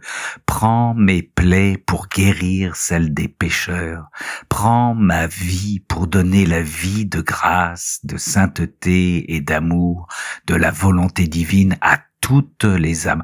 Prends ma mort pour que les âmes mortes dans le péché reviennent à la vie. Je te donne toute liberté, fais-le. Tu sais le faire, ma fille. Je me suis donné à toi et cela suffit. Tu penseras à faire que tout me revienne dans la gloire et à me faire aimer. Jésus poursuit le voyage dans les mers divines volontés. Je dis également à celle qui veut vivre dans mon vouloir, tout est à toi. Le ciel, le soleil, toute la création est à toi. Ma vie est à toi. Mes souffrances et mon souffle t'appartiennent. C'est pourquoi tu ressens comme moi le besoin d'aimer ce qui est à toi, ce que tu as donné, ce que t'a donné ton Jésus. Ainsi, toute créature vivant dans la divine volonté devient l'héritière de toute la création. Mais ce n'est pas tout, comme dirait Jésus. Du champ de la création, elle passe au champ de mon humanité. Ce ne sont pas seulement des œuvres comme dans la création, mais une vie humaine et divine. Combien je me sens aimé et glorifié, je suis heureux qu'elles me possèdent, parce qu'alors elles m'aimeront plus encore. Dans ce champ, les créatures répètent ma vie. Et pour Jésus, toutes ces créatures sont des soleils qui ne sont pas muets, mais qui parlent avec la plénitude de la raison. Et comme il parle bien de mon amour, il parle et il m'aime, il parle et il me raconte les histoires des âmes et celles de mon amour, et il m'oblige ainsi à les mettre en sûreté. Il parle et il se recouvre de mes souffrances afin de répéter ma vie, et mon amour pour elle est si grand que j'en arrive à les appeler ma vie. La fin de cette déclaration d'amour est sublime, nous dit Jean Bernard. C'est ainsi que du ciel, je regarde la terre et je trouve autant de Jésus qui, saisis par la même folie de mon amour, offrent leur vie au prix des souffrances et de la mort, afin de me dire « Je suis ta fidèle image, les souffrances me font sourire parce que j'y enferme les âmes, combien je les aime, je me sens plus seul, je suis heureux et victorieux parce que j'ai de la compagnie qui développe la même vie, les mêmes souffrances, et qui veut ce que je veux, c'est ma plus grande joie et mon paradis sur la terre. Si tu savais combien il m'en coûte de ne pas être aimé, même pour un instant, je ne veux jamais rester seul. 26/3/1937. Cette expression est souvent reprise par Jésus. C'est aussi le titre d'un livre de Salvador Tomasini, aux éditions du Ciel. Pub gratuite, nous dit Jean Bernard, mais lecture fortement conseillée, voire indispensable. Votre lecteur confirme. Autre petite pensée divine sur l'amour. Pour aimer, il faut posséder ce que l'on aime. Et oui, il est presque impossible de ne pas aimer ce qui est à nous. Pour être aimé par les créatures, je leur dis, je suis votre Dieu, votre Créateur, votre Père Céleste, je suis tout à vous. Qu'entend Louisa dans les mers de la divine volonté? Ces âmes qui vivent en elle ne font que murmurer avec cette mer, écho parfait de mon fiat, elles ne cessent de murmurer amour, gloire, adoration. En tout ce qu'elles font, elles murmurent amour, gloire à notre Créateur. Et si elles appellent ma volonté dans leurs actes, elles forment des vagues impétueuses pour y mêler Dieu et les créatures, afin que le ciel et la terre ne forment plus qu'une seule et même volonté. Mais quel peut être un acte de la volonté de Jésus? Un acte dans ma volonté peut être un vent impétueux qui emporte avec force les passions, les faiblesses. Un acte dans mon vouloir peut être un air universel qui pénètre partout et en tous, de nuit comme le jour. Un acte dans mon fiat peut être une atmosphère céleste qui contient en elle toutes nos œuvres, la création elle-même. Un acte dans notre volonté peut contenir une merveille telle que la créature est incapable d'en comprendre toute la valeur. Sur la transmission des vérités divines, Louisa, immergée dans la mer du vouloir divin, est perdue au sein de nombreux messagers qui tous veulent lui dire l'histoire éternelle du fiat. Jésus va l'enseigner sur les vérités que ces messagers sont chargés de transmettre. Ma petite fille du vouloir divin, tu dois savoir que le plus grand miracle que puisse accomplir mon être divin est de manifester sur nous une vérité. Ce que nous manifestons dans une vérité, c'est notre vie comme porteuse de la vie divine aux créatures. Les autres miracles, la création elle-même, sont nos œuvres, mais pas notre vie. Les vérités sont par contre la vie éternelle. Si elles trouvent quelqu'un pour les recevoir, elles se bilocalisent, elles se multiplient de façon incroyable pour chaque créature. C'est bien que chacune peut les garder pour elle-même comme une vie qui lui appartient. Ces vérités sont nos connaissances. Elles ressemblent en toute chose à notre être suprême. Nous formons la vie pour la donner à toutes les générations humaines. C'est pourquoi il n'y a pas de miracle comparable à celui de la manifestation d'une vérité. Nos vérités attendent avec une patience infinie, durant des siècles s'il le faut, les générations nouvelles à qui elles donneront les biens qu'elles possèdent. Elles elles accompliront le dessein pour lesquels elles sont sorties du sein divin. Nous ne faisons jamais des choses inutiles. Si nous les avons manifestées, c'est parce que nous savons avec certitude qu'elles porteront des fruits et qu'elles établiront le royaume de notre vouloir parmi les créatures. Jésus nous informe que si ce n'est pas pour 1937, le temps viendra où elles rivaliseront entre elles pour savoir qui possédera le plus grand nombre de ces vérités. La prochaine rencontre internationale des missionnaires de la divine volonté sera un concours. Qui connaît le plus de vérités dans la divine volonté, nous dit Jean Bernard. Jésus poursuit. Les connaissant, elles les aimeront. Leur amour en fera une nourriture convenable. Elles formeront la vie que mes vérités leur offriront. Par conséquent, sache que c'est une question de temps. Je sais ce qui arrivera. Je n'arrêterai pas. Je continuerai de manifester mes vérités en toi. Poursuis ton envol et continue à m'écouter et à les mettre en pratique. 16/5/1937. Ce qui est certain, c'est l'impatience de Jésus de nous faire le don de sa volonté et donc de trouver les âmes pour les inscrire dans son registre. Ma fille, de mon vouloir, si tu savais quel plaisir je prends à voir une âme entrer dans notre volonté, il n'existe pas d'acte plus beau, de scène plus enchanteresse que celle de la créature qui entre dans notre volonté. Chaque fois qu'elle y entre, nous la renouvelons dans notre être divin en lui donnant de nouveaux charismes d'amour, charismes d'amour, charismes d'amour. Tu dois savoir que lorsque l'âme décide avec fermeté de ne plus vivre de sa volonté mais de la nôtre, son nom devient écrit au ciel en caractères indélébiles de lumière et elle ressentira une telle horreur pour chaque petit péché. Elle ne sera plus capable de tomber. Si elle reste sur terre, ce sera comme une représentante de la milice céleste et non comme exilée. Elle pourra dire, étant donné que sa volonté est tout à moi, ce qui est à Dieu est à moi, elle se sentira propriétaire de son Créateur. Elle ne travaille plus avec sa volonté, mais avec la mienne. Bref, bilan, l'inscription en lettres de lumière me convient bien. Idem comme représentant de la milice céleste, précise Jean Bernard, avec Ramon, merci JB, Chantal Léduten et autres Thomasini, ainsi que tous les auditeurs, on va faire une milice de choc, mais certainement mon frère. Pour la suite du programme, attachez vos ceintures, cramponnez-vous à votre chaise, danger certain de lévitation, poursuit Jean Bernard. Les dissemblances entre la créature et Dieu n'existent plus. Elle se sentira tellement aimée par celui qui l'a créée que son cœur débordera d'amour pour aimer celui qu'il aime. Se sentir aimé par Dieu, c'est la joie, l'honneur, la gloire la plus grande pour la créature. Mais oui, notre dessein, la raison pour laquelle la créature a été créée, c'est de trouver en elle notre vie, le règne de notre volonté et notre amour afin d'être aimé et de l'aimer.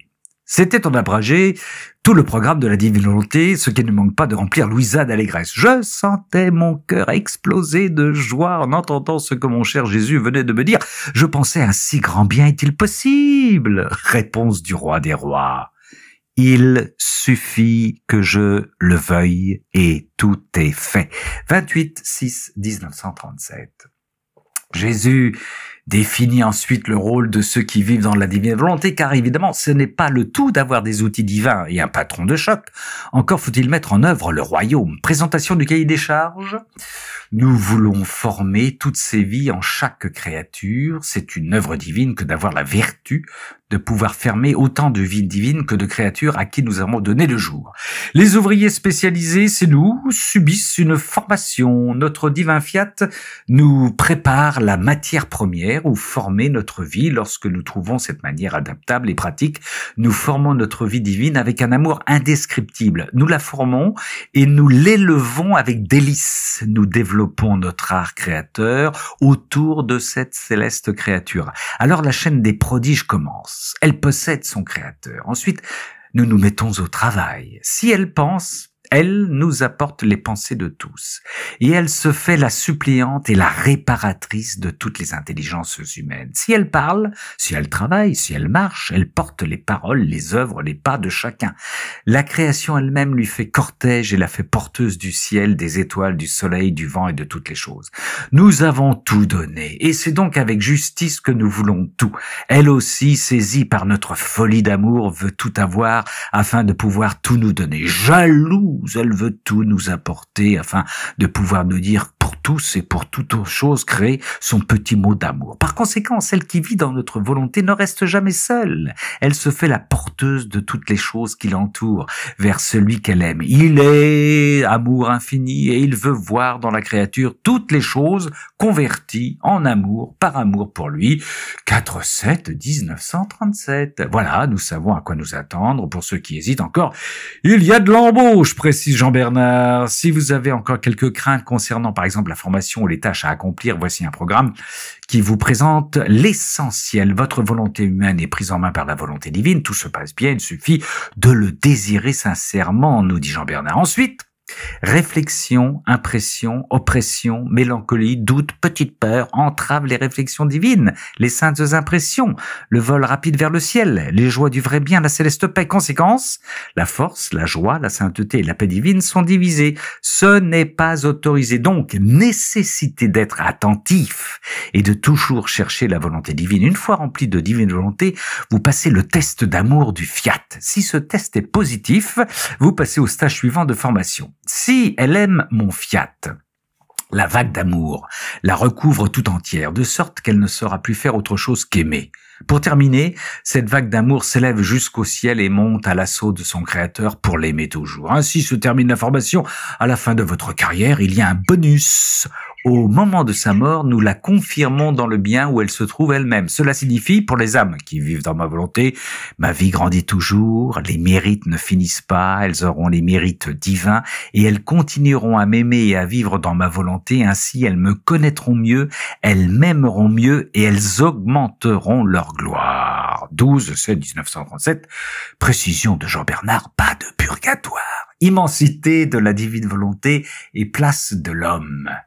Immensité de la divine volonté et place de l'homme. Souvent Jésus nous parle de l'infini de la divine volonté. Tu as vu que l'immensité de mon fiat est inatteignable. Aucun esprit créé, peu importe sa sainteté, ne peut l'embrasser et voir où finissent ses limites. Tous les hommes vivent dans cette mer immense où une place est prévue pour chacun. Toutes les créatures, en raison de la création, se trouvent dans cette immensité. Chaque créature possède son petit champ dans l'immensité de ma divine volonté. Mais seules les créatures vivant dans la divine volonté peuvent travailler dans ce petit champ. Ainsi, ma volonté nous met au travail dans le tout petit champ qui a été donné à la créature dans ma volonté. Elle possède sa force créatrice. Ainsi, ce que la créature pourrait faire durant un siècle, elle le fait en 1 heure avec ma volonté. Ainsi, en 1 heure, elle peut acquérir un siècle d'amour, de travaux, de sacrifices, de connaissances divines, de profondes adorations. Et après le travail, ma volonté appelle l'âme au repos afin de se reposer et de se féliciter mutuellement. Parmi les si nombreuses qualités que possède la divine volonté, il y a l'attitude du mouvement continu. Dans ma volonté, l'oisiveté n'existe pas. En elle, tout est travail. Le discours de Jésus devient alors plus incisif, l'air de dire « Mais enfin, comprenez toute la richesse du don que je veux vous faire ». C'est ma volonté absolue que la créature fasse ma volonté. Combien il me tarde de la voir régner et travailler en elle. Combien je veux l'entendre dire « La volonté de Dieu est la mienne, ce que Dieu veut, je le veux, ce que Dieu fait, je le fais. » Et nous aurons les moyens pour agir. Comme c'est ma volonté qui vit en elle, elle doit lui donner les moyens et l'aide nécessaires. Et voilà mon humanité qui se met à la disposition de la créature dans le tout petit champ de l'immensité de ma volonté assignée à la créature afin que je puisse démontrer ma force pour soutenir sa faiblesse, mes souffrances pour l'aider dans les siennes, mon amour pour cacher le sien dans le mien, ma sainteté pour la recouvrir, ma vie pour la soutenir et lui fournir le modèle. Bref, ma divine volonté doit trouver autant de Jésus que de créatures qui veulent vivre de ma volonté. J'aime que les créatures sachent ce que je mets à la disposition de celles qui veulent vivre de ma volonté. Elles trouveront ma vie qui leur fournira tout ce qui est nécessaire pour les faire vivre dans la mer de mon vouloir divin. Une fois formée notre petite mère dans la volonté divine, nous ne sommes pas abandonnés. Au contraire, ma bienheureuse fille, l'amour excessif de la volonté divine est absolument incroyable. Lorsque la créature vit en elle et qu'elle a formé la petite mère du fiat dans son âme, ma volonté cherche toujours à agrandir cette mère dans le cercle de l'âme. Parole, travail, bonté, la divine volonté fournira l'aide nécessaire. Même la création est sollicitée, soleil, vent, nourriture, bref, il n'est rien où mon vouloir n'accourt. Et oh, quelle fête, que fiesta, lorsqu'il voit que la créature reçoit cette douce rencontre et le bien que sans cesse il veut lui donner. Ma fille, notre divinité aime toujours et sans cesse. Elle donne sans jamais s'arrêter. Notre être est infini. Il court à la recherche de celle qui nous aime et veut être aimée en retour. 18/4/1937. Pour les autres âmes, la sentence est claire. Si leur volonté ne travaille pas avec la mienne, elles vivent seules. Elles sentiront tous les biens brûlés. Elles seront assoiffées par les passions du péché, les faiblesses qui les tourmenteront. C'est pourquoi il n'y a pas de mal plus grand que de ne pas vivre de ma volonté. 23/8/1936. En vivant dans la divine volonté, Jésus désire que, dans toutes les choses créées où court ma volonté, on peut voir le petit fil du vouloir humain qui tisse avec mon fiat. Cela étonne Louisa. Mais comment le vouloir humain, qui est si petit l'être, étendu à toute chose et avec le fiat embrasser l'immensité de toute la création? Jésus lui trouve cela normal. Comme tout a été créé pour la créature, il était juste et approprié que l'âme et la volonté humaine puissent investir et embrasser toute chose, tout dominer et posséder des merveilles plus grandes que la création elle-même. Ainsi, il abolit le tien et le mien, il rajoute ce que tu faisais à moi, c'est mon droit, tout comme mes œuvres sont ton droit. Telles sont les lois de la vie dans ma volonté. Le tien et le mien cessent des deux côtés. Ils ne forment plus qu'un acte unique et ils possèdent les mêmes biens. Mais ce n'est pas tout. C'est toujours Jésus qui parle. Car pour celle qui vit dans notre fiat, ce fil de la volonté humaine court dans ma conception, dans ma naissance, dans mes pleurs d'enfant et dans mes souffrances. Vous avez dit fusion? Il termine avec ces mots qui ont dû faire fondre Louisa. Oh, comme je suis heureux et victorieux de sentir que mes larmes et mes souffrances ont conquis le vouloir humain. Il n'est rien que nous n'ayons fait par amour pour lui. Ma volonté est à toi, mes œuvres sont à toi. Reconnais-les, aime-les. Chez celle qui possède notre volonté, toute la vie que j'ai passée sur terre trouve le refuge, l'espace, l'endroit où continuer ma vie, mes œuvres. L'âme met en pratique et convertit dans sa nature mes œuvres et ma vie. Ainsi, cette créature est le refuge de notre sainteté, de notre amour et de la vie de notre volonté. Quand notre amour veut se donner à l'excès, nous trouvons refuge en elle pour épancher notre amour. 10/1/1937. L'éloge continue. Avec celle qui vit dans ma volonté, je me sens répéter ma vie. Sa valeur redouble pour acheter ma volonté divine, pour le bien des générations humaines. On peut dire qu'il y a une compétition entre moi et elle pour celui qui veut donner le plus afin que ma volonté puisse être à nouveau possédée par la famille humaine. Mais ce n'est pas tout. Oui, là encore, c'est Jésus qui parle. Mon fiat n'est pas satisfait si ses œuvres ne sont pas achevées. À la valeur de la création et de la rédemption qu'il a placée dans l'âme, il ajoute en elle, avec un amour incroyable, la patrie céleste. Triomphant, il lui donne un nouveau nom. Il l'appelle mon fiat. Ce nom est le nom le plus beau qui fera sourire tout le ciel et trembler tout l'enfer. Ce nom que je ne peux donner qu'à celle qui vit dans ma volonté et qui m'a laissé faire avec elle ce que je veux. Je ne veux rien d'autre de toi que tu fasses ce que je fais. Il est nécessaire que tu sois toujours avec moi et moi avec toi. 24/1/1937. Cet éloge ne nous fait pas oublier que notre bien-aimée Louisa a un caractère bien trempé, une certaine insistance, pourrions-nous dire. Dans les préparations au mariage, nous appelons cela la force du moulin, technique féminine qui consiste à revenir constamment sur une chose à faire jusqu'à ce qu'elle soit faite. Les ailes du moulin vont tourner façon Louisa. « Ah, Jésus, comment tu fais bien les choses ! Pourquoi Jésus ne m'amène-t-il pas dans ces célestes régions? Pourquoi me rend-il la vie si dure? Le meunier, lui, a besoin de plus de sacs de blé pour commencer à moudre. Il manque à la créature la capacité et l'espace pour être capable d'embrasser ma volonté tout entière. Si tu pries, si tu désires que mon règne arrive, si tu souffres pour l'obtenir, ce sont toutes des petites gorgées qui augmentent la capacité et forment l'espace où placer les gorgées de mon vouloir. Et en faisant cela, tu enfermes tantôt une génération, tantôt une autre, qui doit posséder le royaume du fiat divin. Tu n'as pas encore enfermé toutes ces générations qui doivent posséder ma volonté. Dès que tu auras accompli le dernier acte nécessaire, je t'amènerai immédiatement dans la patrie céleste. 8-4-1937. Dans une vision, Louisa est transportée dans la patrie céleste, au milieu de 3 cercles de lumière au sommet desquels se trouvait la Reine du Ciel et notre Seigneur, dans une beauté et un amour indescriptibles parmi une multitude d'âmes, toutes transformées dans la lumière, où elles vivaient et grandissaient, mais gardées, dirigées et nourries par Jésus, la céleste mère. Combien de merveilleuses surprises on pouvait voir! Ces âmes possédaient la ressemblance et la vie de leur Créateur. Mon Dieu Jésus et sa mère me dirent, ces cercles de lumière que tu vois sont un symbole de la sacro-sainte Trinité. Les âmes sont celles qui formeront le royaume de la divine volonté. Ce royaume sera formé dans le sein de la divinité. Les chefs de ce royaume seront la mère et le fils qui le garderont jalousement. Tu vois, par conséquent, la certitude de ce royaume. Il est déjà formé parce qu'en Dieu, les choses sont déjà faites. Par conséquent, prie pour que ce qui est au ciel soit réalisé sur la terre. Évidemment, Louisa regrette de ne pas être restée au ciel. Jésus nous parle des excès d'amour. C'est pourquoi, dans l'excès de notre amour, sans lequel personne ne pourrait ni prier ni mériter, nous avons fait la création pour en faire don à l'homme. Dans un autre excès, nous avons créé la Vierge pour en faire don. Dans un autre excès, moi, le Verbe éternel, je suis descendu du ciel pour me donner moi-même et me faire la douce proie de l'homme. Dans un autre grand excès d'amour, je ferai le grand don du royaume de mon vouloir. La céleste Vierge, héritière de ce royaume, appellera les créatures ses enfants pour qu'ils reçoivent le don de son grand héritage. Pour terminer, il donne une vision claire de ce que veut accomplir la divine volonté. La créature possède notre propre force créatrice. Si elle nous aime dans son amour en échange pour notre don, elle va nous donner le don de sa vie. Ainsi, c'est la vie que nous échangeons entre nous.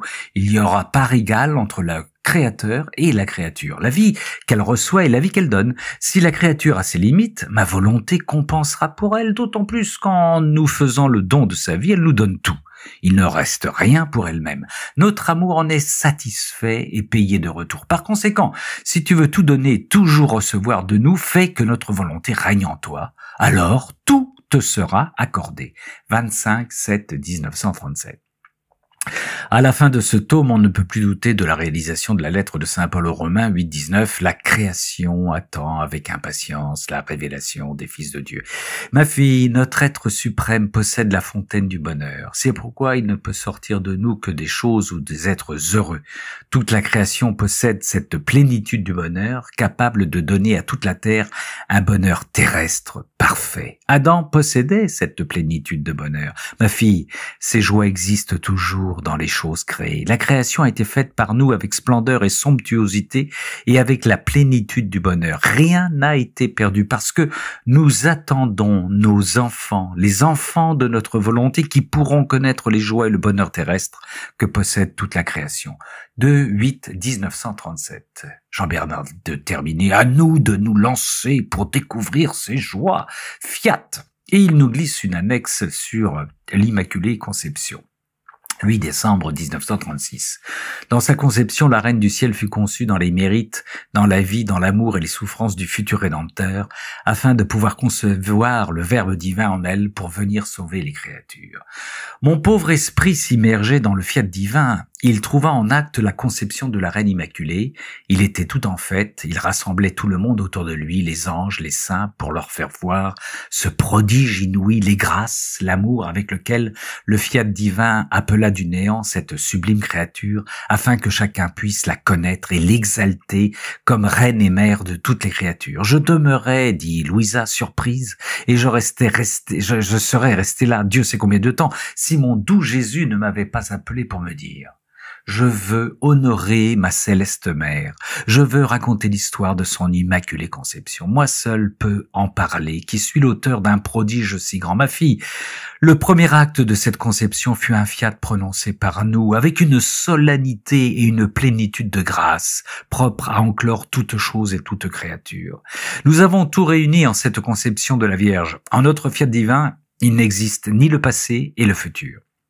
Notre Fiat avait tenu compte de l'incarnation du Verbe et il la fit concevoir et incarner dans ma propre incarnation de futur Rédempteur.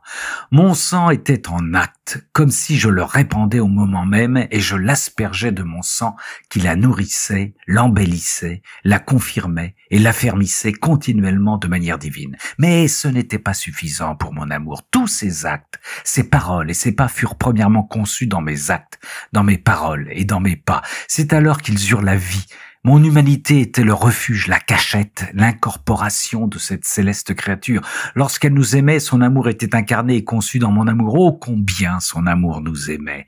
Il enfermait tous et toutes choses. Je peux dire qu'elle aimait comme un Dieu s'est aimé. Elle avait les mêmes folies d'amour pour nous et pour toutes les créatures. Et quand cet amour aime une fois, il aime pour toujours sans jamais cesser. Sa prière était conçue dans ma prière et elle avait par conséquent une valeur immense, un pouvoir sur notre être suprême.